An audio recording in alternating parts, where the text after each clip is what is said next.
Matapos nasampahan si Christopher Min ng cyber libel ng aktres na si Bea Alonzo nitong May 2. Sinabi nitong hindi umano siya natatakot sa case na sinampa sa kanya ng aktres. Sa halip, matapang pa niyang sinabi na magkita na lamang umano sila sa korte. Nayuhan pa ni Fermin si Bea Alonzo sa naging statement nito. Dapat hindi daw masyadong sensitive si Bea sa mga isyong naglalabasan dahil isa itong public figure.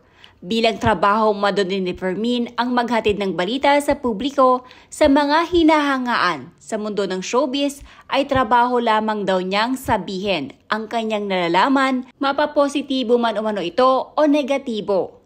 Samantala, ilang araw pa lamang ang nakalipas. Ngayong araw ng Biyernes, nagtungo si Sharon Cuneta sa Makati Prosecutor's Office upang sampahan din ng kaso si Fermin ng cyber libel. Kasama ni Sharon ang kanyang asawa na si Kiko Pangilinan na magsampa ito ng kaso.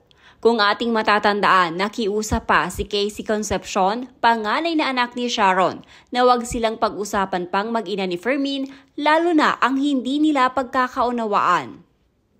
Inalagaan ko yung pangalan ko ng 46 years.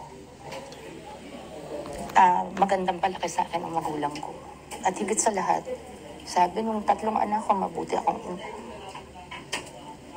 So, napakasakit sa akin. Napaka-patong-patong. So,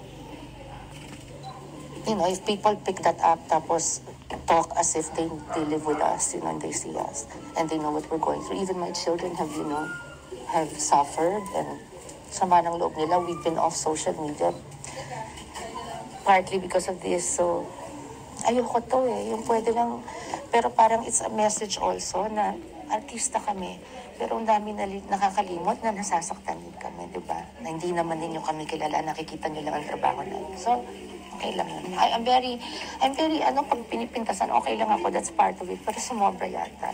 Mega, what in particular triggered it this time around? Para mag-Makati or We cannot daw, sabi ng attorney, asawa kong attorney. Ayoko naman. It's in the Most of it